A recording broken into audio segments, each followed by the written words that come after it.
We all had an early vision of what our lives would look like, and then life actually happened. From marriage to motherhood, career dreams, and everything in between, this is Life Actually with Mary Belle. Hi, everybody. We're back. Life Actually with Mary Belle and Tony Peck. We breezed through the first part because Tony is, if not efficient, okay? And he's a fast talker, which I love. But in this second portion, it is all about the impact of social media marketing and networking, which you are incredibly, incredibly good at. How important is it for you to just dig your heels in and try things until you find the thing that speaks to you, which I know you spoke about in part one a bit. But really for people listening, like, oh, I want to write a book. Oh, I want to open a business, right? Try all the things, but also like, what else can you say to somebody who's just scared to do it? I mean, you just got to do it, right? You're not going to know what's going to work until you try something. Mm-hmm. Like at the point that I am at now, I know what I'm really good at. I know what I'm not good at, but I also know what my network would allow me to be able to catapult into success, right? If you're just starting out, a little bit of a different conversation. You have to kind of learn, what are you good at? What are you not good at? What do you like to do? And what do you not like to do? I think those are the core four. You pretty much nix anything that you're not good at and you don't like to do. For that, you're going to either delegate, find partners for it, or use some type of outsourced labor, whether it's Fiverr, freelancer.com, Mm-hmm. whatever. Then you want to double down on what you like to do and what you're good at. That's where you should try to start something. And if you can marry the two where you like doing it and you're good at it, I think even better. But if you're just starting, I would almost say focus on what you're good at, because I think you'll have a little bit more success. I know the old saying is like, do what you love, but sometimes that doesn't equate into dollars, right? So focus on what you're good at first. And if you happen to also love it, great. But I'm also a big believer in if you're really good at something, you're going to end up liking it because you're good at it, right? It's just a natural attrition of, okay, I'm great at it. This is good to see and have a little more confidence in doing it. But that's what I would say. And you got to try it though, right? You got to try things and you got to know how much time you want to dedicate to something to determine if it's going to work or not. But for me, it's a little different because I work so much that I have such a shorter timeline on seeing if it works or not because my work output might be triple someone else's. So what I'll do in a month might take someone else 3 to 4 months to do. So I might be able to have a good gauge in a month if it's going to be something I want to continue to pursue long term or not, versus it might take someone else 3 to 4 months. But you have to know and have that awareness yourself. Like, how much time am I going to put into it? If I'm only going to put 2 hours a day in for 3 weeks, that's probably not a great gauge. But if you're going to put 16 hours a day in for the next 50 days and nothing comes from that, and you're like, I really don't love it, I'm not too good at it, I don't see it really going to where I want it to be, then that's where I would chop it. Or you want to adapt and pivot and turn into something else. Okay. So it's tough to get something general for that. Before you, and the episodes would have aired by the time this airs, Dave Regina was talking similarly where if people want to just start something new, you don't necessarily have to stop what you're doing to completely start something new. Mm-hmm. You can keep your 9 to 5 for like the stability of it, and then your 5 to 9 or whatever it is in order to start trying new things. You agree with that? Like 100%. So I started with, I had my degree in engineering, graduated college, didn't know what I wanted to do. So I said, I have the degree as a backup. I want to figure something out. I saved up some money in college because I've been working since 11, and I started trading stocks day to day. And when I was trading stocks, I was only trading for like 2-3 hours a day. And I had a lot of time in my hands. So I made my first Instagram page. The Instagram page had a lot of success. 4 months went by, I ended up making 13 other accounts. And over those accounts, I had over 400,000 followers across all of them. Now, this is back in 2016. Still wasn't paying the bills. And I didn't love the stock trading. It was really stressful. You're winning and you're losing your own money. It's not monopoly money. I know, shocker. But that was a tough thing to do. So I was like, okay, I got to figure something out here. The social media stuff's not paying the bills. I just have a large following and influence, but it's not doing anything. And there's no Tony Peck there. It was just niche accounts.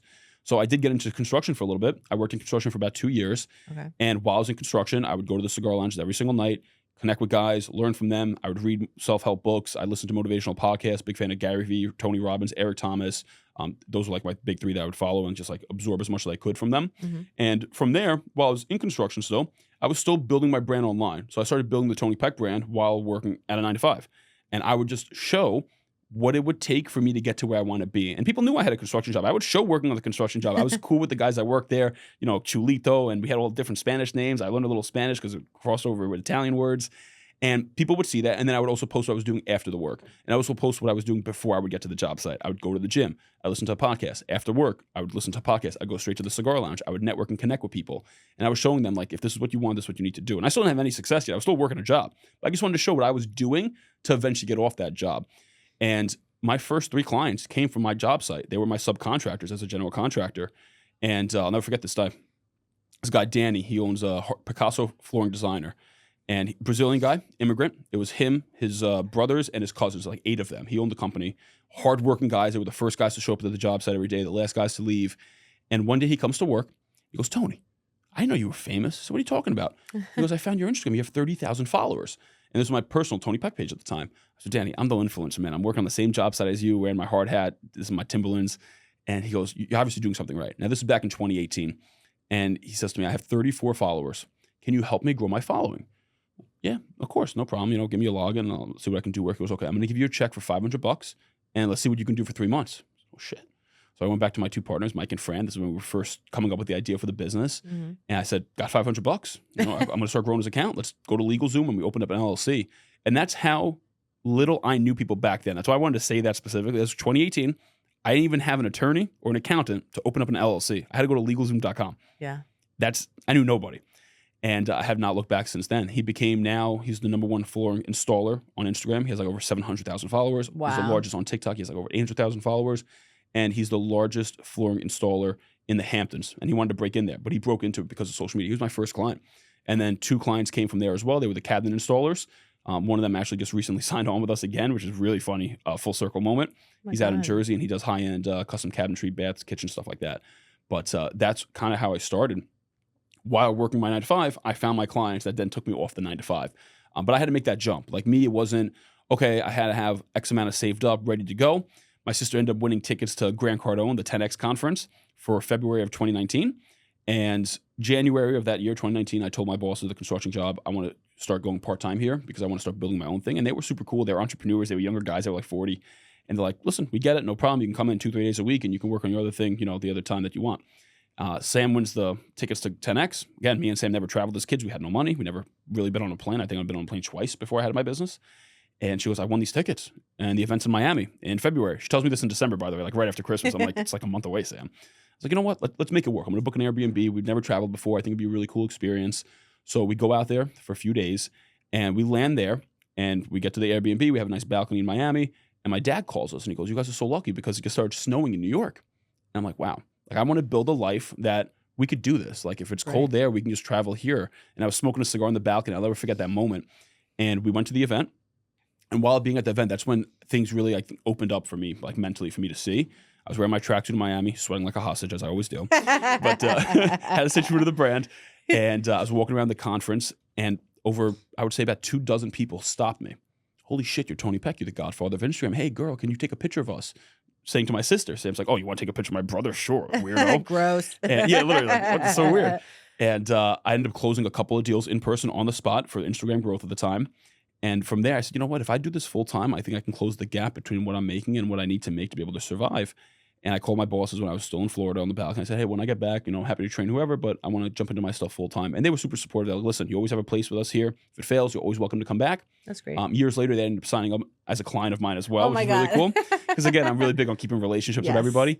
And that was when I got back to New York and I went full time for myself and haven't looked back. That was February 2019. And I had $5,000 in the bank account. I had a Maserati at the time, which my payment was about $2,000 a month with insurance. Oh my God. And super, super risky, I know, but sometimes you just got to make that jump. A lot of people don't even know that part of my story, the beginning days, and how difficult it was that I had 2 months left in the gas tank and I just had to figure it the fuck out. And I just grinded. I would stay in my office 18 hours a day working. I would sleep for about 6 hours and I would sleep in the office. I had no shower in there, but I would stay there 5-6 nights a week. And, here we are. It got me to where I am. But yeah. I think this is just incredible because, first of all, how old are you again? 31. Just turned 31. 31. Okay. This is wild. So I'm 40. Not that that has any bearing on any of this, but I'm going through my book journey, right? And it's two years basically. Mm-hmm. And it's financially very difficult. Mm-hmm. And you can add in being a mom and having kids is a little bit of a different element, but not to take away from everything that you do. And I sit here and I have the books and I've sold a decent amount of books. I have not broken through anything by any means. I know that I'm here, I'm there, right? And I have the things in place to keep pushing me forward so long as I don't give up. Mm-hmm. But listening to you talk about all of this stuff, this is the point where a lot of people are just like, this shit is never going to work. We have X amount of however much debt that you have, right? Yep. Because when I decided to write a book, I stopped doing the job that I was doing. Cause I'm like, I want to do it as quickly as possible. I want to go gung-ho with it. I don't want to have to be working for other people. Whether that was the right decision or not, it was the right decision for me and Jay at the time. Mm-hmm. Now, we felt the financial strain of a lot of stuff because it's going well, but like I don't have 6, 7, 8 books yet that people can buy from. So I took on a remote job that just landed in my lap. And Jay and I have said this for a while, like maybe I need to go find part-time or whatever. Again, I don't have a child that's in full-time school yet. So then I'm gonna have to pay daycare in order to do whatever. So I said, I'm not opposed to having a separate income stream, but I'm not gonna go chasing it. I'm gonna still work like balls to the wall for this. Just to support the dream. Yes. And if something lands in my lap, I won't turn it away. Something lands in my lap. It's event planning, a version of it from what I did from somebody that I knew. It's good money. It's at home, mostly flexible, mostly remote. It's awesome. So great that it takes some financial stuff. It's slowed down the book side of stuff, but you're exchanging. It keeps the dream alive, though. Yeah, you're exchanging stressors. So like we're paying down some debt now, thankfully, and I don't have like that like ball in my throat where like I'm like, okay, how are we gonna pay for this? Because it's our dream, but it's my dream that is causing us this like financial hardship, right? So I added this extra thing, and my parents are like, "How that? Are you going to be able to do all this stuff?" I said, "I'm going to have to figure it out." Yeah. So I am, and it just feels like listening to you, like it's really hard in a different way now. But like again, even adding the podcast to it, like I don't know where this is going. I just know that I enjoy it. I love hearing other people's stories, and I like putting myself out there too. So that's part of my journey. I don't mean to be making this about me, but it's wonderful to listen to. And I hope that everything that you said resonates with other people, because if you truly want to make a change in your life, you just have to put in the work consistently. Yeah. And you're going to have to figure it out. It's going to be extremely scary. It's going to be difficult. And I think the craziest thing looking back on it now is I didn't know if I was going to make it. Like, I just didn't know. Right. Like that. I think that's the craziest thing with an entrepreneur. You don't know if all the hard work is going to pay off. And I like to believe that at some point it will, but you might die before it does. And that's a scary pill to swallow. Yeah. And it's the fucking reality, though. A lot of people don't make it in entrepreneurship and business because it is very difficult. It's the most difficult job you can have. I don't care what anyone says. You have to survive. That's what it is. It's survival mode. There's no pension. There's no benefits. There's none of that. It's just you have to keep going every single month. Whether the money comes in or not, you have to go. You have to make payroll. You have to pay the employees. You have to pay your vendors. You have to pay overhead, the rent, whatever the case is. And when I started, not only did I have no money, I had $200,000 in debt. I have college loans, right? So I had this constant payment I had to make, had no money in the bank, wasn't making any money. But I'm like, I'm going to figure it out. I was like, if I have all my dedicated time, 40 hours a week, plus 24 hours times 7, that's like 150 hours a week, really. If I have 120 of those hours I can dedicate to this, I should be able to make this work. And if I can't make this work in a few months, then I'm just not going to be able to make this work. And I got to figure something else out from there. I'm going to pivot and adapt. Right. And just by having that, nothing else to hold me back or just push me forward, it just, that was it. It was like blinders on, and I just went. I've never looked back. But, it took me a while, and I think the people listening, if you want to build something and you're working somewhere else, maybe think about the work that you're at now. Maybe you switch the 9 to 5 you're at to find something else that's more flexible. Like was very close to having to Uber, DoorDash. Right. I had a car. So let me just do that because I know I can work my own hours. I can work really late. I can do the airport pickups, whatever the case is. And I can work all day long. So like you can be creative nowadays, which we didn't have that a decade ago. And that's not that long ago, 10 years ago. But you didn't have the opportunity for freelancer.com or Fiverr where you can say, hey, I'm into graphic design. I can put some logos on there. I can make a few spare bucks, still have my 9 to 5 while saving up payroll and building my brand to then go full time. Like I said, I took a much larger risk than most people will, but I was still young at the time. But I was only 25 years old. So I didn't have marriage, the kids, the mortgage. I was just trying to get by and figure it out and see what I could make work. And, luckily I put in the work to get to me where I am. But I had those considerations at Uber, DoorDash, just to support the dream, though. Right. It wasn't going to be with a career. It was to support the dream that I wanted to fulfill. And I would die doing that just to be able to say I gave it my best shot. Yeah. Oh, I love it. And then there's no regrets. Like you're not regretting things that you didn't do. It's just. No, I'll never regret things I didn't do. Right. I love it, Tony. How do you determine if an idea is going to work versus when it's time to move on to the next thing? So like I said, I think it depends on the stage where you're at in business. In the beginning, I think you have to give stuff a little bit more time because you have really no gauge of stuff. Now, the point that I'm at, I know pretty much right away if it's going to be good or not. But I'm also at the point that I'm only selectively picking things that I know I can add more kerosene on the fire, so to say, right? Okay. So the spark's already there. I know between my network, my knowledge, my skill set, whatever I'm doing, I can pour a little bit more into it. It's going to make the fire burn even more. Otherwise, I won't even pursue that as an idea at this point. So it depends on where you're at in the journey. In the beginning, you got to give a little more time. You got to put the work in to see if it's going to be something that's fruitful for you or not. And again, it doesn't always have to be you have to get rid of it completely. It can just be adapting and changing into something different and something else that you may not have thought of what it could have been from the start. Okay. And the lip balms, I love that story. I used to work for a company that did lip balms, so it resonates with me. But how did you even think one day? Like, did you use lip balm a lot? Did you know a lot about it? Like, So- where did that come from? No. Goes back to my dream of always wanting to be a businessman and entrepreneur. So freshman year of college, I went to Manhattan College, now Manhattan University. Sounds weird even saying that. Mhm. Again, I was there for engineering school. I was a mechanical engineer. That's what I graduated with.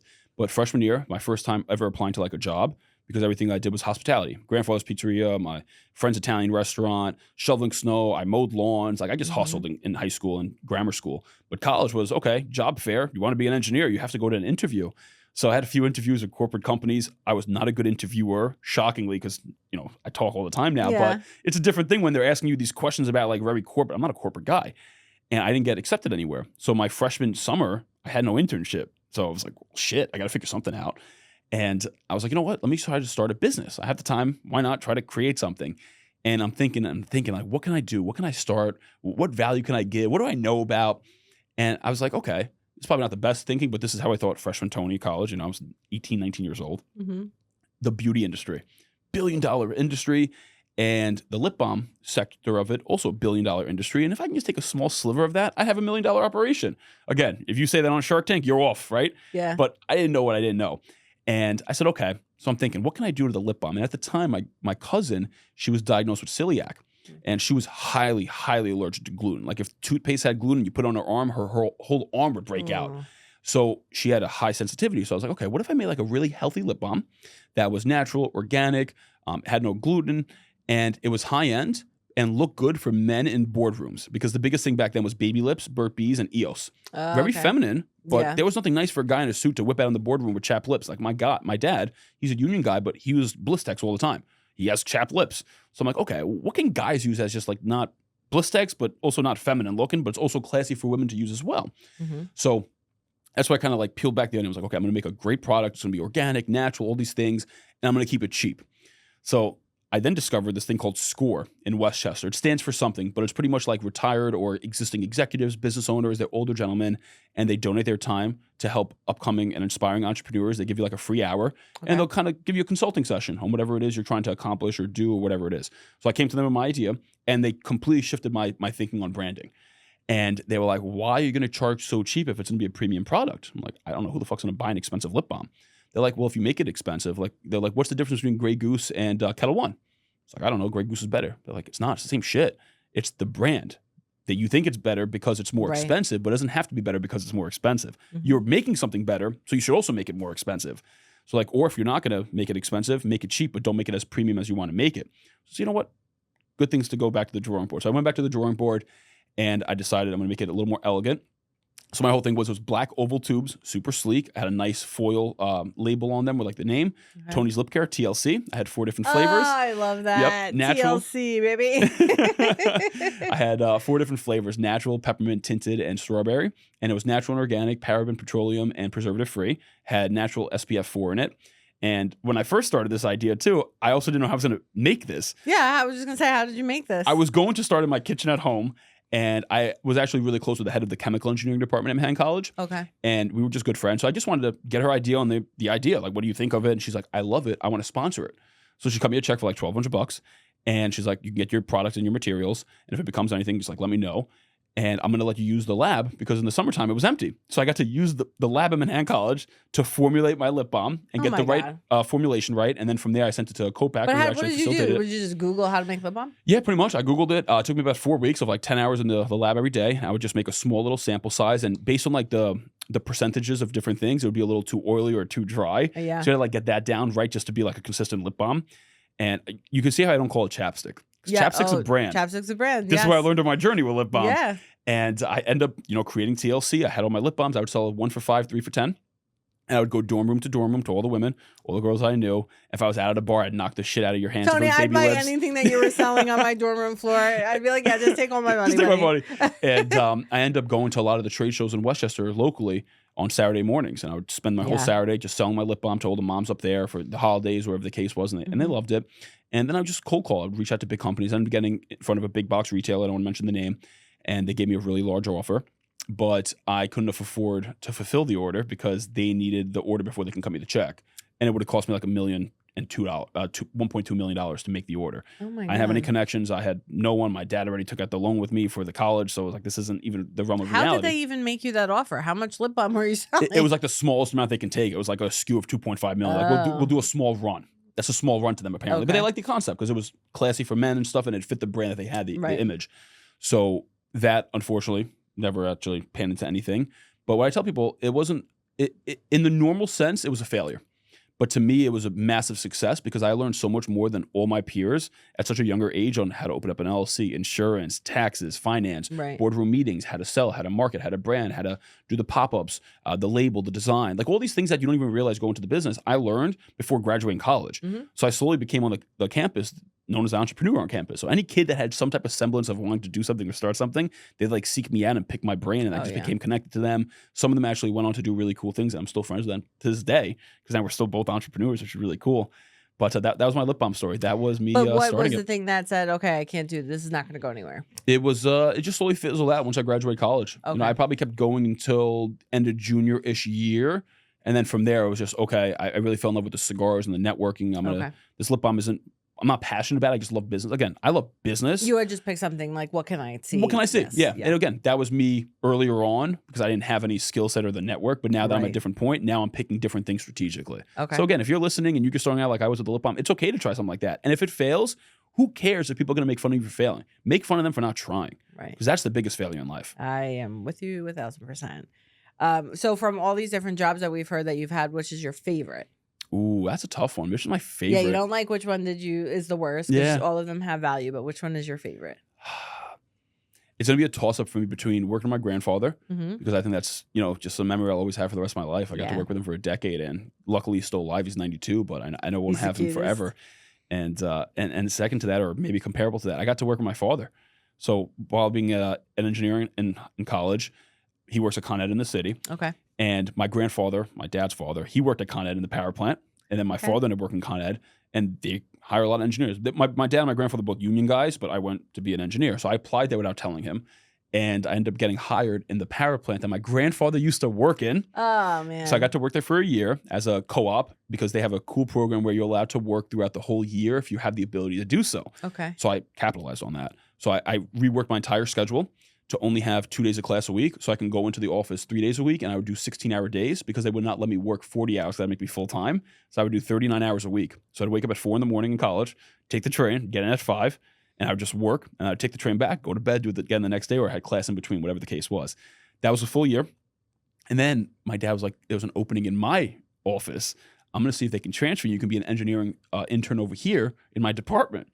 Sure enough, they were like, it's cool that father-son duo, like, why not? Yeah. And they actually transferred me to him, so I got to work with him for a year, and I got really close with his crew, like the guys that he's been so close with so many years. Did you guys get along while you were working? All the time. I mean, they would really fuck me up on the desk. Like, they would go mess up my desk, they'd mess up my hair, because I'm like a clean dude. Like, they're union dudes. They're like rough and tough and dirty and greasy and oily and shit. And I'm like the engineering kid, like I gotta wear the bun down and stuff. With the lip balm. With the lip balm, yeah. Yep. And we had so much fun. Like every Tuesday night when they finished shift, because they were 12-hour shift usually, we would go to the cigar lounge together. So I got to really get close with his crew and his friends. And I think they became even closer because I forced my dad to go out a little bit more, and he wasn't going out as much, but I was the designated driver then. So he's like, oh, I can drink and you can drive me home after work. This is great.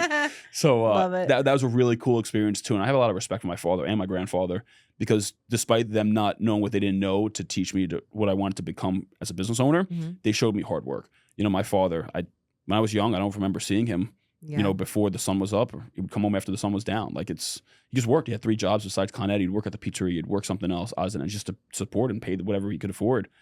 And that hard work is something that's really pushed me to where I am today. Like I work 16, 17 hours a day still. And I love it. Lindsay even makes fun of me. I just sit in the chair for 14 hours straight, just cranking out work. Yeah. And you see it, on the back end when you get a notification from me, I know it's going to come up. But I'm built differently, but it wasn't built by accident, right? It was from watching my father, my grandfather. And what I love about that too is that there's probably a lot of parents, and then even parents of little kids now, where you sort of like, you say to yourself, well, I can't miss these things because, my kid's going to know I'm not there. There's also another way that if you're working or if you're an entrepreneur or something, like, not that you're always going to choose to do things over your kids' stuff, but there's another thing that you're teaching them indirectly, and that's exactly what your dad did for you. Without knowing. Yeah. Without even knowing. And it's like my dad, he didn't know what he didn't know. Yeah. His whole thing was go to college so you can have a better life than I ever had. And that was his God honest truth, and he believed in that. And obviously that wasn't the trajectory for me to have the most success that I wanted in life, but he didn't know better. I didn't know better. I could have told my dad, let's take out a loan, let's start a business. I didn't know. Like, what would I do? I wouldn't even know what to be able to do with that. Yeah. But the one thing my father taught me from such a young age, I'll never forget this, is he would look at me before letting me go to school or before a basketball game. You can achieve anything you put your mind to. And he would tell me that day over day. I'm getting the chills just thinking about it. And he never believed the scope of that sentence. Like if I said I want to be the president, I'd be like, all right, let's cater to your expectation. But I took it so to heart that I can actually achieve anything I put my mind to. Yeah. And now look what I'm doing, you know? Like I got to meet some of his, the Knicks players that he used to grow up watching. Like I've been around president. Like it's just insane, the proximity of what I've been able to achieve at such a young age. Yeah. Only because I've thought of that I can't achieve it. And it's because of his words. All the foundation that you grew up on, which even like you said, like you didn't have initial support, but like indirectly you had all the building blocks that you needed. Because sometimes you grow up and you're too comfortable and you don't make the necessary changes because you're not forced to. Yeah. So it's like a blessing in disguise. Yep. I love that.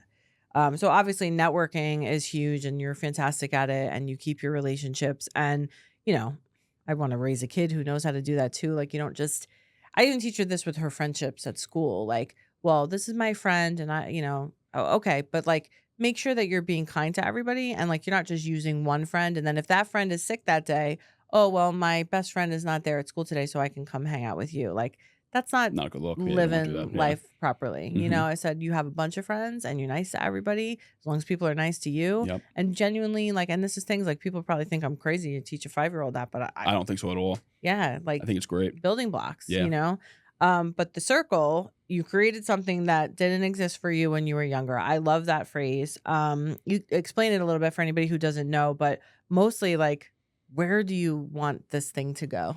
Yeah, so I created the Circle. It's a networking community of over 200 business owners, professionals, and entrepreneurs in New York, Connecticut, New Jersey. Mary's a part of it. I am. Day I one love part it. of it. You were one of my founding members, the first 50 people to join. Thank you. And, my whole thing was these last couple of years, I've really built up a really dominant network of amazing professionals, business owners, entrepreneurs, from guys that are just starting out and that are hungry and ambitious to guys that are super successful, making hundreds of millions of dollars a year.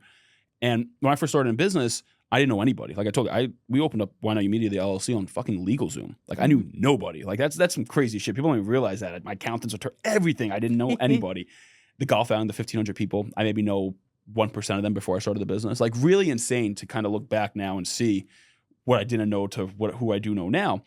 And when I first started, I wish there was the Circle. Like that's kind of how my whole thought process of it was. Because I did BNI, but all these things are so rigid and they're so regimented. And I'm not a BNI type of guy where if I miss 3 times in 6 months, I absence out. What are you, my fucking boss? Like that's and Tony's crazy. showing up you. in his Sergio Tacchini. Okay, damn fucking right. I always show up in my Sergio Tacchini. I was interviewed on California on TV, and I showed up in a fucking tracksuit, sweating like a hostage again. You can see the theme here, but true to the brand always. And I did the BNI, I did all the different things, the chambers and all these things. And it's just like, take your money and, we meet either once a week, once a month, or whatever, but there's nothing conducive. There's no online mix. And then maybe there's an online community, but they don't have any offline proponent to it. And the host or the leaders of the community aren't really as active with making the introductions and pinging the connections when people join. So I said, I can definitely, now that I have all this network and all these people around me, I can put together a much better community conducive to growth for everyone. And I said, let me look backwards on what type of community would I want to join. I'm going to make it cheaper than everything else. And that's kind of how the Circle was born. I was like, I want online. So I have the app where you can, reach out to people. You can ask for referrals. You can promote your products. You can promote your services. There's a calendar of all the events I know about. I know about 15 to 40 events every single month. New York, Connecticut, and New Jersey. If I get a discount, I put the discount link on there for the members to be able to get the discount for the events. So you have that app if you want to be digital and connect with people online. Then every other month there's a free networking event for members. Sometimes it's member only. Sometimes members can bring guests and the guests have to pay, but it's always free for the members. So much fun too. It's like you said, it's just like casual drinks, food. Yep. It's not rigid. Let's not go around the room. I don't do any speeches. Someone asked me, like the last event I had, oh, do you want a microphone to talk? It's like, if people are networking, I don't want to break it up. I hate going to events when they're like, okay, 1 hour's done. Everyone stop talking. Now the panel's going to start. What the fuck? I'm having a great time making connections. Like I'm here to make business. So I was like, let me just take everything that I like about events that's helped me grow. And if I can do that for others and they're going to grow, they're going to get value, they're going to stay, and they're going to refer people. And that can build a real community. And now it's become almost like a family, honestly, where, people are so close together and you're able to generate so much business. And it's so affordable that if you get one deal, you get one good relationship, it pays yourself for the year, because it's not a get rich quick thing. It's just, I wanted to build a community and I can take that money to fund the events or fund different things and different assets that I want to buy and give to the members, whatever the case is. So that was kind of the vision behind it. And then I started the Instagram group chat with the members only. Oh, cool. And that's been awesome, where people are just like, hey, I need a dog walker, I need a tailor, I need a mortgage, I need a realtor. You see it. Hey, I dropped my podcast, tune in. Yes. I need guests, whatever the case is. And it's really become a family environment. And I was just passionate about bringing that together because that's something I wish I always had. And I knew I could be the one that could facilitate that community and do it the right way for others. And it's been so cool to see what it's, come to fruition in just a year. And are you ever going to have like a max amount of people, or just going to grow as? I'm going to keep raising the price as we get more. So now the price is $75 a month. Right? I was just going to ask you that. Wow. Yep. And I my founding membership, I don't even remember what it is, but it's not that. So it was $50 a month. You were half off when you joined. So it was $25 a month for you. And is now, that for life? That's for life. Yeah. Whatever you join in the circle, you're grandfathered in for life. All right. Because again, it's not to make the money. It's just a matter of like, now I'm just raising it more because we have 213 members. I don't want 1,000 members in it. It's going to be too many people. Yeah. So now it's $75 a month. All the members listening, if you go to any of our links, it's going to be 33% off. So it's only $50 a month currently. Yeah. So if they want to join, it'll be $50 a month. But again, for the value you get, just the events alone, you get a drink included, you get food, you get some other swag, whatever I'm giving you. That covers the event. It's just a nice night out that also is productive. Yeah, that's what it is. $50 a month. If you don't have $50 a month for your business, you're really not in business. Yeah. So I don't even want you in the community because you're not going to be really conducive to growing. And that's just like a different mentality. So that was something for me. So now if we get around 250 members, I'd be very happy. I think that's like a nice size. Yeah. I can't imagine if we had 300, 400, 500. But I think long term, I want to expand into different territories. So obviously New York, New Jersey, Connecticut. Oh yeah, you I have a good different grasp like on branches almost. Yeah. Yeah, Jersey, I want to get a little bit deeper into. I don't have that many people in Jersey. We have a few, but if I can expand to Jersey a little bit more, that'd be great over time. I would love to have Florida, California, and Texas over time. So we'll see where that comes into fruition. But I think that'd be really cool if there's events going on in those states, and then you're traveling, you just happen to be in town during that time. You can pop to the event. It's free for the members, or you want to just fly in and do a weekend getaway with your husband, and this event that Thursday. Like that's how I think, because it's how I model and design my life by. Right. Like I'm going out to an event in August. I'm going out to an event in Texas in August. Okay. To speak at an event, and I'm going to be on a podcast show over there. So me and Lindsay are going to make a little weekend out of it. Like I love going somewhere where there's intent to do something that I can grow and get better and get ahead in life, but also we get to enjoy. Like we went to Philly for the wedding, but I had a meeting out there with a big PR guy. So I got to do the big meeting. It was like a 7-hour long meeting. And then we had the wedding and we got to explore Philly. So we were there for 3 days. All right. And the cheesesteak situation, you did the whiz? No, I don't do the whiz. I'm not a good person to ask. You know me, I'm really healthy. I'm trying to be healthier. I'm not a big Philly cheesesteak guy. Probably had a Philly cheesesteak in like 6 years. Okay. So they were okay. Like I don't know, I'm gonna get a lot of hate on this, I'm sure, but they were all right. They were kind of dry. But again, we didn't get the whiz. Yeah, but were you at the two main places? I don't think you were. Those are like the tourist traps. You don't want to go there. Oh, okay. Yeah, those aren't even that good. These are like the local spots. Okay. And we missed going to 2 other spots that we got to try. But we went to 3 spots, and again, they were good. Nothing bad, but I'm an Italian guy, I like my pasta, my chicken cutlet. What is your Tony Peck sandwich with the? So we got a few places: the garlic hero with the chicken cutlet, vodka sauce, and mozzarella. And then I got a new one that just came out in Scarsdale. Listen, Dave Regina's got me on a fitness plan right now, and my stomach is still growling. But keep going. Tell me where your sandwiches are. Oh my God! All right. So Erica, this was a question from her again. She asked the best questions. Enjoy Erica Art Studio. Yep. She's part of our circle too. How do you encourage people with a limited schedule to network? And I know she's a mom, and I know I mentioned it earlier. Like, again, our lives aren't harder because we're moms, but in certain ways to have the amount of time to do things it is. So how do you help people figure that out? Yeah, I feel like it's tough for me to come from a perspective of understanding that situation. And I don't want to speak on things that I can't say, hey, I completely relate. You should do more of this. To me, it's just like how I am, like just because you guys have, as mothers, you guys have limited time because of the kids. I also have limited time with all the things I'm doing. Mm-hmm. So I kind of, in a sense, also have to pick my battles, so to say.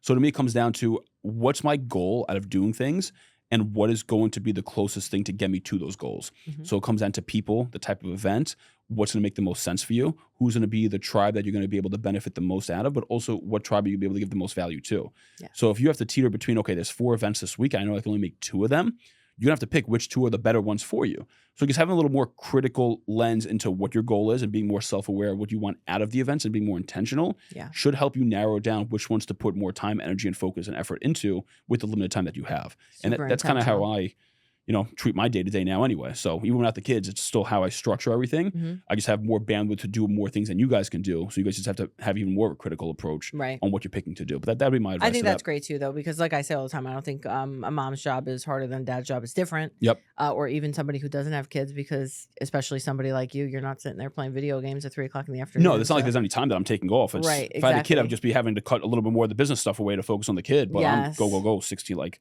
I was thinking about it the other day. I haven't taken a day off since I started the business. And for me, a day off is working anything less than 4 hours. So like even in Italy, I'm doing at least 4 hours of work between answering messages, content, reaching out to people. Like it's just always at least 4 hours. When you say a the day. business, you're talking about which?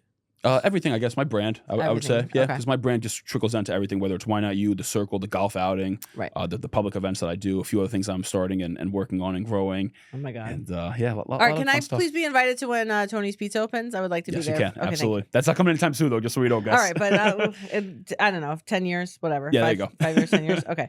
What do you think are the top 3 qualities in the most successful people that you meet are?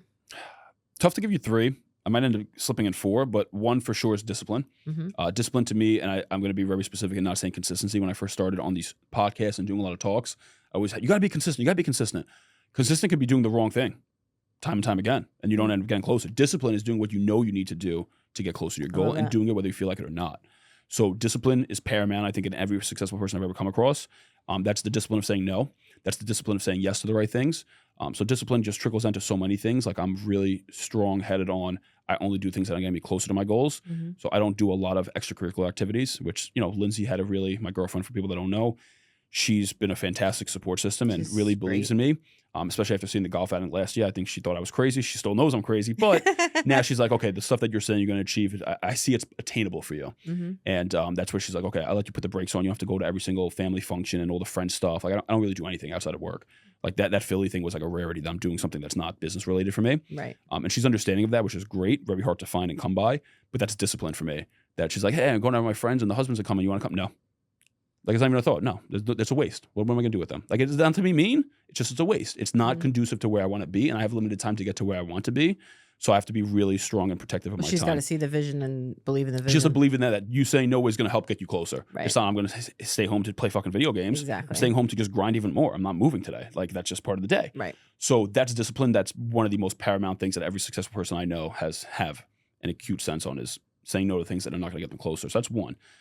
2, there's going to be a toss-up between, I would say, doing what you say you're going to do. I think that's a lot of the successful people I know. Whenever they tell me they're going to do something, they do it. Again, big or small. I said this in the last episode, but I'm a real believer in that.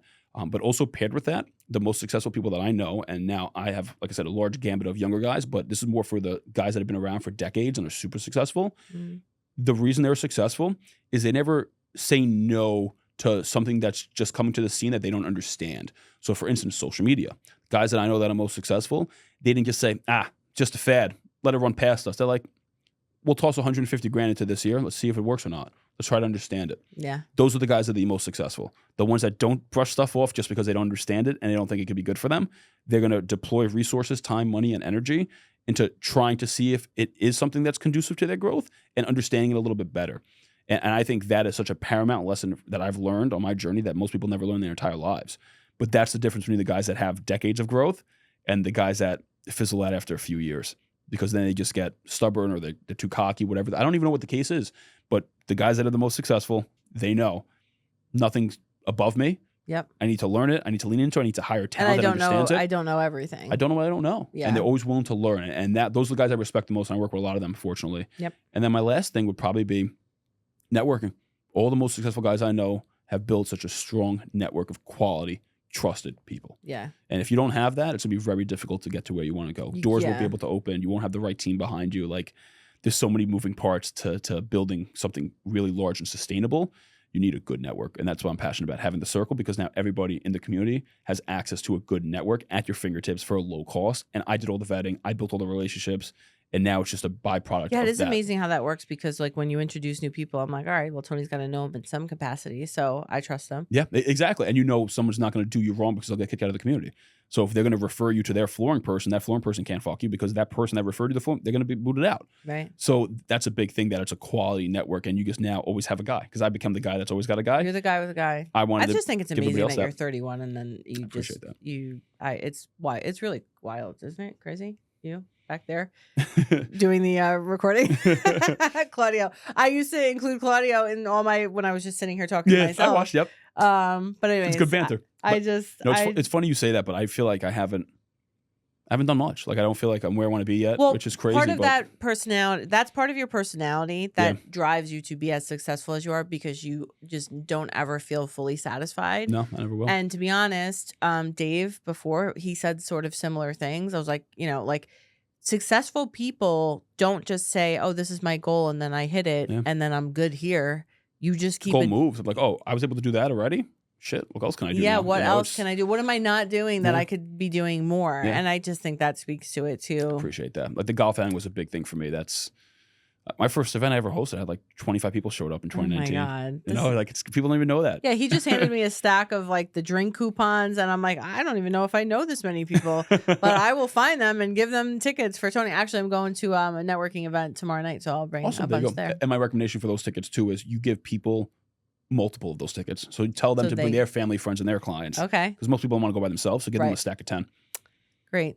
I mean, he's got all the answers here. Social media, obviously, we started to talk about this before. Some people absolutely loathe it. I love it, but I have a shut off where like my brain can't process this anymore.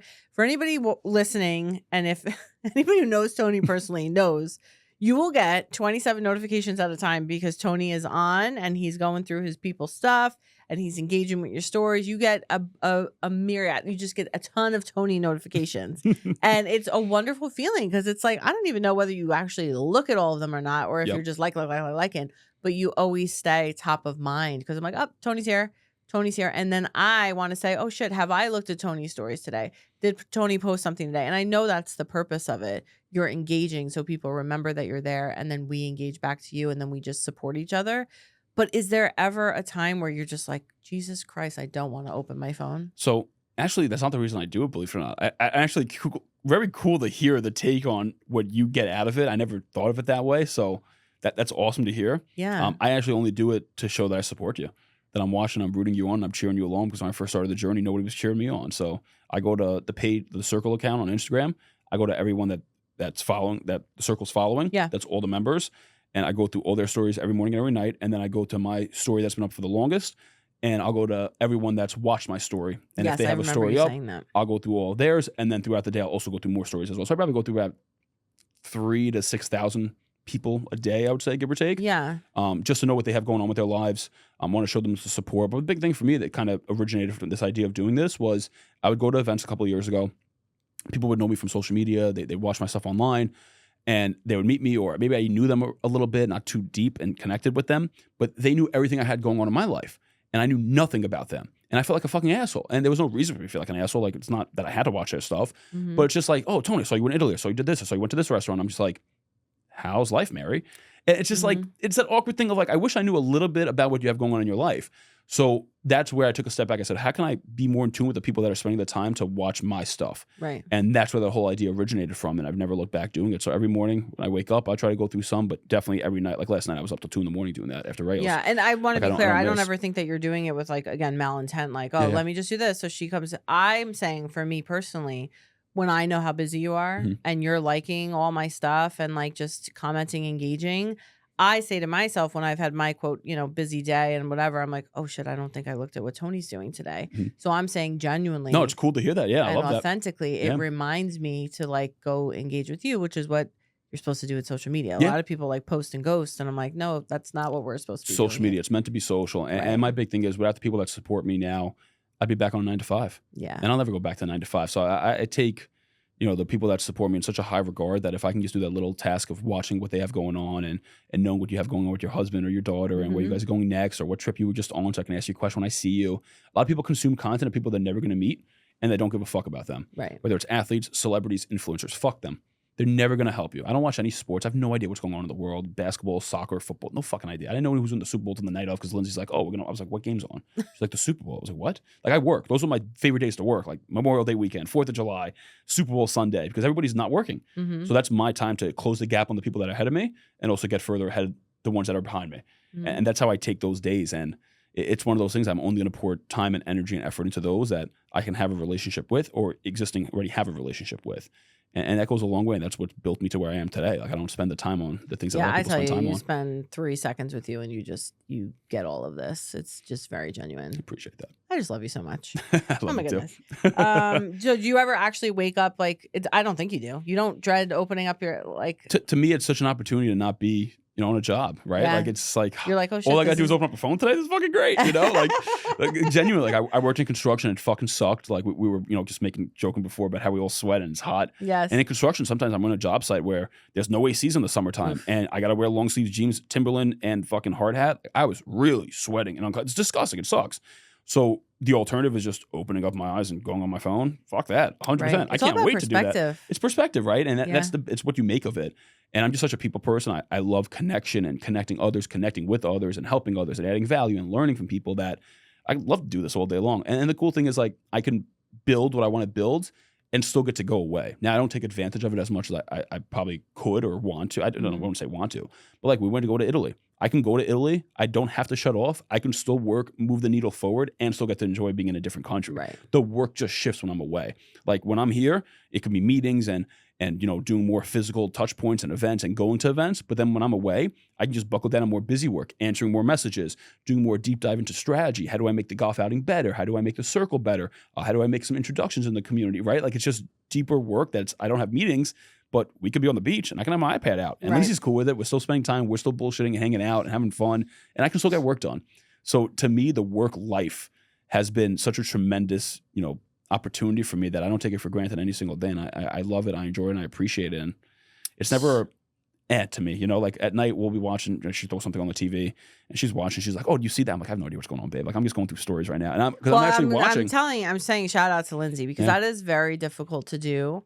Very difficult to do. And I don't think a majority of people obviously are built like you, but I also think it's important to recognize like a lot of people can align with what you're saying, not necessarily do it on the level that you do it, and they could still be successful. Like I think you are like very far in one direction. 100%. And it's not unattainable, it's not relatable, but not many people want to do that. 1000%. Yeah. You want to. I enjoy it. Yeah. And you enjoy it. I live it. And you have Lindsay who supports you and loves you through it, and that's really important because not a lot of, like you said before, it's hard to come by. It was very tough dating before her. Like, and I told her when we first met, I told every girl on the first date, all I'm looking for is someone that even if we don't meet, I build an empire, you build an empire, but because we're together, we build an even bigger empire. Yeah. That's all I'm looking for. And if you fit that bill, we're gonna build something great together. And she's been that support for me, where she's a good bullshit detector. She's really good with bringing people to me to connect, giving me ideas. She's my critique, and I've learned this along the way by being around guys that have really successful marriages and successful businesses at the same time. That you want to win the wife's heart because they do help make the decision at the back end. Don't fire them. Hire them. He's a good guy. Like the emotional side of things. Who do I ask for everything first now? I asked Lindsay for her opinion. Like she's with me every day. And she's just as genuine as you are. And she's genuine. Yeah. Like, what do you think of this guy? I don't think he has your best intent in mind. Good to know that you think that. I wasn't 100% on that, but now that you said it, just definitely reconfirmed my thought on that. I love that. It's really cool to have her. She's like my little bloodhound, dog sniffing stuff out. I love it. And we have so much fun together too. And she definitely appreciates the things that I do because now she knows how busy I am, and the time that I do spend just means that much more to her and us. Yeah. So that's it's cool. your version of your own romance story. I love it. It is. And we get to do really, really cool things like, go to Rayos, like going to Trump. Like we just get to go do different things that couples our age don't really get to do. Yeah. So it's like, hey, we don't get to do as much maybe, but the things we do are really impactful. Yeah, maybe you're not going with her friends and the friends' husbands, but then she gets to do things that not other exactly. And you get me, like it's undivided attention. I put the phone down, we'll hang out. Like she gets me time, which is nice. Yeah. And I love time with her too. So it's nice. I get to turn off a little bit, but I love it. I love it. Never fully for the day. Yeah, never fully for the day. Never fully for the day. She knows that, and it's really cool that she likes to nap, so she'll take a nap and be like, "You're out cold for an hour or two. Like, don't mind me. I'll be up." I love it. I'm so impressed by everything. Not that you need me to be impressed by anything that you do, but I really am. It's amazing how age just doesn't even play a factor, because I don't really like saying, I'm 40, I'm this, I'm that. I don't think it makes a difference, because you can have somebody who's 60 who's completely doing nothing with their life. So 100%. I'm so happy to know you. I'm so proud of you. And thank you for taking your very busy time and spending it with us. But we have a lightning round here. This is a new thing. I don't want this to end. This is great. This is fun. Thank you. We keep going. So we added it. I did my first 2 episodes with Louisa, who's a photographer, and Lauren, my best friend, who's an executive coach. And I did not do this with them. So I'm going to have them come back, because when I I did it with Dave, it was pretty funny. And I had Jay test all these questions last night too. So I went through the lightning round with Jay. Okay. So they're very funny, random things. Okay. Are you ready? Let's go for First it. thing that comes to mind, lightning round with Tony Pack. Pizza or pasta? Pasta. Tuscany or Rome? Tuscany. Hated Rome. No. Venice or Florence? Florence. Didn't like Venice. Love Florence. Bought my Panerai there. Great story. I'll tell you about that one after this. Red wine or white wine? Red wine for sure. Cannoli or Napoleon? Cannoli. Nutella above all. Oh, okay. Vodka sauce or red sauce? Ooh, vodka. Chicken parm or eggplant parm? Chicken. Prosciutto or mortadella? Mortadella. Oh, Jay loves the mortadella too. Fresh mozz or provolone? Oh, mozz all day.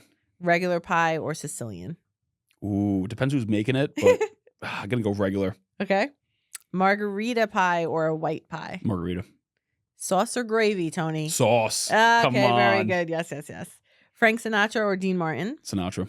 Pavarotti or Bocelli? Bocelli. Love Bocelli. Trying to get to his estate one day. Oh. He has the private event once a year. All right. Can I come to that too? If I get there, let's see. Night out or a night in? In all day long. Believe it or not, as extroverted as I am, I value the nights in now. Well, yeah, you have to turn off some way, I think. Love or loyalty?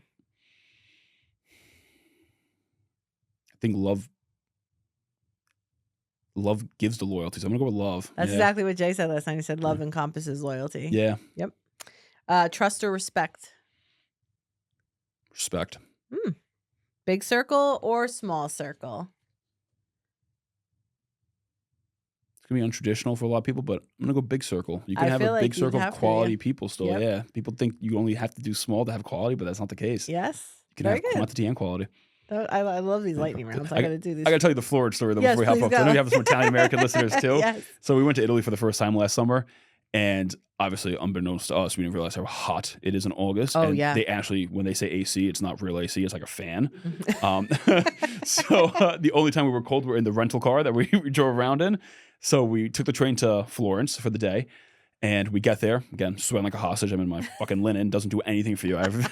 Just so hot. So we get to the big square in Florence. I'm like, babe, the only places that have AC and cold water are the name store, the name brand designer store. So like think Rolex or Chanel or whatever. So whenever we saw like name brand, let's go inside, get a quick water, cool off with the AC, and then we'll go back onto the prowl and sweat like hostages. So I was like, oh, there's a Panerai store here. Let's go in, we'll cool off, we'll grab a water, and then we'll hit the town. So we go in there. Now I'm not looking for anything, but I always had in the back of my mind, I want a watch with a red, like a bright red strap, like a band. Okay. So we walk in. The first thing I see as we walk in the glass case, fucking watch with the red leather strap, Italian leather. I'm like, shit. Okay, can we see this watch? So the guy pulls it out. So he's like, oh, you guys want something to drink? Absolutely. Take some cold water from them. In the AC, we're cooling off now. And now we're looking at watches. End up falling in love with the watch. End up buying the watch. Tony, how much was the watch, Tony? So I did save a good amount because of the VAT tax and everything and all the differences, but I paid a pretty penny for sure. Oh my goodness. Yeah. But it's definitely worth it. It's a good story. I bought an Italian watch in Italy just to cool off and not sweat. Just to get some air conditioning. Yeah. I would probably do that. I mean, I wouldn't do that, but I would need to find a store to stop sweating because I hate when I'm... So that's the story with Italy. So if you guys ever go, definitely go to a nice hotel that has AC because we try to not do the nice places to be more like in the culture and fuck that, never again. And no you're way. barely here to talk about it. Yep. Oh my goodness. All right. That's life actually. Life actually. I love it. And actually, in closing, the point of life actually is that we all, in one way or another, plan our lives or we think about them and then life actually happens, right? So you've already spoken about a bunch of the things that you went through to get to where you are today. But my favorite question to ask people, because it helped me when I was going through therapy myself, when I'm 80 and I look back at my life, I want to feel a certain sort of way. I want to know that I accomplished certain things. When you're 80 and you look back at your life, what is the biggest thing that you want to either see or feel or know that you accomplished? So I think of it a little differently. I have this thought of like, what do I want to be known for when I pass? Okay. And the biggest thing for me is I just want people to look back and say, Tony was a great guy. Tony helped me. Tony always gave to me. You know, he always appreciated me, always valued me, always gave value where he could. That's what I want to be known for. Like Tony made a difference in my life. So that's what I play the game for. Whatever I can help, I try to help as much as I possibly can. You're 31 years old and you've done that tremendously already. Appreciate so that. I can't even imagine the next let's give you 60 extra years. Let's get you to 91 at least, Tony. I'll be probably in the ground by then. But I hope not with all the way medicine and technology is I going. don't know. We'll see. I'm praying on the longevity game myself. So all right. With all this eating better and losing weight, we could last that long. Exactly. But thank you so much for being here. I truly love you in my heart. And Lindsay, shout out to her too. She's wonderful. Sam. I'm so happy to be a part of all of the stuff that you're doing. Appreciate all your support. And thank you for everything. So tell everybody where they could find you again. Yeah. Find me on Instagram, Tony Peck, TonyPEC_. Shoot me a DM message, connect with me that way. And I would love to get to know you better. And if you guys have any questions too, feel free to reach out. Yeah. Thank you guys for tuning in. That was a fabulous episode, but I knew it was going to be. So we will see you next week. Thanks. Ciao. Bye. Thanks so much for tuning in. Like, subscribe, share, follow the full journey on social media at the handle married.belle.books. And if you have need for audio-visual content creation and recording services, Cayi Visions is located in Stamford, Connecticut, and can also be found on Instagram at CAYI Visions.